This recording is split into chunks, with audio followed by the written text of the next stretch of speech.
கேட்கல. இது வேளாண் துறை தீர்க்கும் கூட்டம். இப்ப தீர்த்து கொடுக்கறத நீங்க ஒரு கேள்வி கேட்கணும்னா அதுக்கு ஒரு பதில் சொல்றீங்க. அது எப்படின்னா தட்டி கழிக்க பதிலா இருக்கு. நாங்க கேட்க அரசிட்ட கேட்கிறோம். இப்ப 2 மாசம் போராடிட்டு இருக்கோம். 1000 பேர் பக்கம் வந்து இத்தனை விவசாயிகள் வந்து சோறு தண்ணிலாம் மாடு கண்ணால குழந்தை குட்டியெல்லாம் விட்டு போட்டுட்டு காலையில் 5 மணிக்கு கிளம்பினா தான் மாடு கண்ணு விவசாயிலாம் பார்த்து உங்களுக்கு இன்னைக்கு ஒர்க்கிங் டே எல்லாத்துக்குமே. ஆனால் விவசாயிகளுக்கு எல்லாமே இன்னைக்கு வந்து ஆப்சென்ட் தான். எங்களுக்கு வேலை தோட்டத்தில் யார் பார்ப்போம்? ஒரு லேபர் கிட்ட 1000 ரூபாய் செலவாகுது. இது ஆறாவது மாவட்ட நிர்வாகம் எங்களுக்கு கொடுக்க போதும். என்ன நடவடிக்கை எடுத்தீங்க? ஒரு 2 சட்டமன்ற உறுப்பினர் வந்து மனு கொடுத்தாங்க. இந்த பிரச்சனை உங்களுக்கு தெரியுங்களா தெரியாதா சார்? தெரியும் சார். உங்களோட எல்லா கோரிக்கைகளும் அரசோட கவனத்துக்கு எடுத்துட்டு போயிருக்கோம். எத்தனை நாளைக்கு அரசோட கவனத்துக்கு எடுத்துட்டு போயிருக்கீங்க? ஒரு நாள் 3 மாசமா போராடிட்டு இருக்கோம் சார். அரசு கலந்து கொடுங்க. சரிங்க சார். உங்களோட கோரிக்கை வந்து இல்ல நாங்க எல்லாரும் இங்கே இருக்கோம் சார். இங்க பாருங்க சார். மக்களால் தேர்ந்தெடுக்கப்பட்ட வந்து அரசோட பிரதிநிதி விட்டுருங்க. நீங்க வந்து எங்களோட பிரதிநிதி வந்து அங்க கொடுங்க சார். இந்த பகுதியில் சிப்காட் வேண்டாம். விவசாய பகுதியில சிப்காட் வேண்டாம் பேச வேண்டாம். அடுத்த டைம் வரும்போது நாங்க ஆடு மாடு பூரா இங்கே கொண்டு வந்துடுறோம். நீங்க பதில் சொல்லுங்க. நீங்க விவசாய நிலம் NEPS நிலம் சொல்லி பேசுறீங்க. NEPS கேஷ் யாரா இருக்காங்க பாருங்க. பூரா பேர் விவசாயி தான் இருக்காங்க.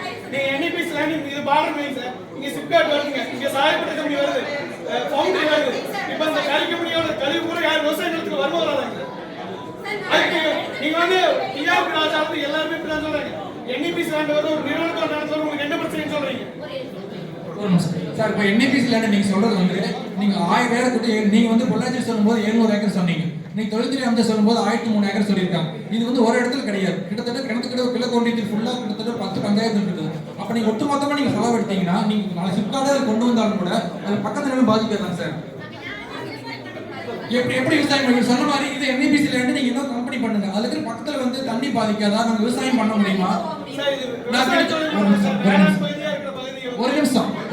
இப்போ நம்ம கிட்டத்தட்ட நீங்க சொல்ற அந்த 1000 ஏக்கர் பண்ணும்போது கிட்டத்தட்ட 5000 குடும்பங்கள் விவசாயம் பண்றோம். அந்த 5000 குடும்பங்கள் விவசாயம் பொருள் வந்து நாங்க மட்டும் சாப்பிட்டுக்கிறது இல்லை. கிட்டத்தட்ட 50 லட்சம் பேருக்கு நம்ம உணவு கொடுத்துட்டு இருக்கிறோம். சிப்கார்டு வந்து 5 கம்பெனியோ 10 கம்பெனியோ நீங்க 1000 ஏக்கர் எடுங்க. அதை சுத்தி இருக்கிற பக்கத்துல இருக்கிற விவசாய நிலங்கள் பாதிக்காம இருக்கும். டவுனுக்குள்ளேனா இன்னொரு கம்பெனி இருக்கு தெரியாது.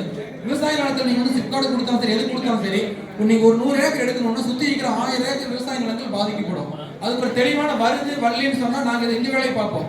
ஒவ்வொருத்தரும் நீங்க வந்து நிற்கும் போது தினசரி 1000 நேரம் இங்க வரதுனா மாசத்துல ஒரு நாள் இந்த சுத்தி ஊர் பூரா கூட்டம் போறது, ஒரு MLA பாக்குறது, MP பாக்குறது, மினிஸ்டர் பாக்குறது, ஒரு ஒன்றிய செயலாளர் பாக்குறது, பிரசிடென்ட் பாக்குறது, ஒரு 3 மாசமா வேலையே இல்லாம நான் வந்து வீட்டு சுத்திட்டு இருக்கிறோம்.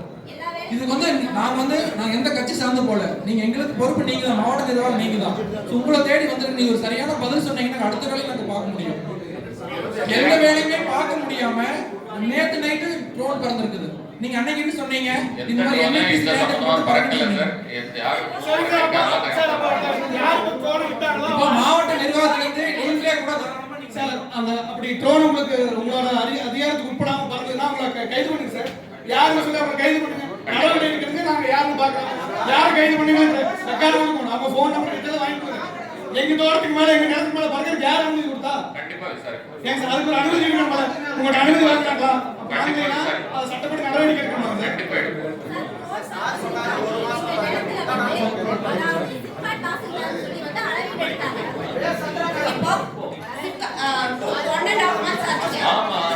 இப்போ வந்தாங்களா போன அதாவது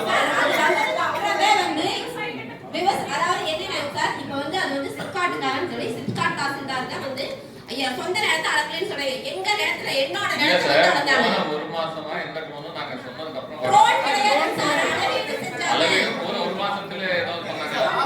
ஆரம்பத்திலேயே ஸ்டார்டிங் வந்ததே எங்க இதுதான் சார். எங்க வழியா தான் உள்ளே வந்துச்சு. ஆனா நாங்க வந்து அளவீடு பண்ணலன்னு சொல்லி சொன்னாங்க.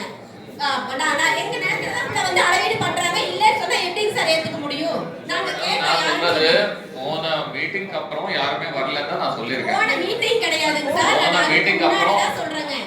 போன மீட்டிங்க்கு நான் போன மீட்டிங் வந்ததுக்கு ஆன்சர் இருந்தா நாங்க இவ்வளவு பேர் மறுபடியும் வந்திருக்க வேண்டியது இல்ல. எங்களோட சொந்த லேண்ட் தான் நடந்தாங்க. நீங்க NEPS லேண்ட் தான் நடந்தன்னு சொன்னீங்க. அப்ப சொந்த லேண்ட் அளந்து போறதுக்கு என்ன ஆன்சர் சொல்லணுமா வேண்டாமா நீங்க? NEPS மட்டும் அளந்தாங்க நான் சொல்லவே. அவங்க கொடுத்த தெளிவுரை வந்து எந்த விவசாய நிலம் எடுக்க மாட்டோம் தெளிவுரை. விவசாய நிலம் எடுக்க மாட்டோம்னு சொன்னது ஓகே. அப்ப எதுக்காக வந்து அளவீடு செஞ்சாங்க எங்க நிலத்துக்குள்ள? எங்க நிலத்துக்குள்ள எங்க அனுமதி இல்லாம எப்படி வரலாம் ஃபர்ஸ்ட்? அதுக்கு ஆன்சர் சொல்லுங்க சார். இப்போ NEPS லேண்ட் வந்து மாவட்ட இப்போ NIPC லேண்ட் வந்து மாவட்ட நிர்வாகம் நினைச்சாலோ அங்க இருக்கிற வந்து மணிகார் நினைச்சாலோ தாலுகா ஆபீஸ்ல இருந்து நீங்க ட்ரோன் விட்டு பறக்க விடாமயே உங்க எல்லா டேட்டா கையில் வச்சிருக்கீங்க. அதுக்கு நீங்க ட்ரோன்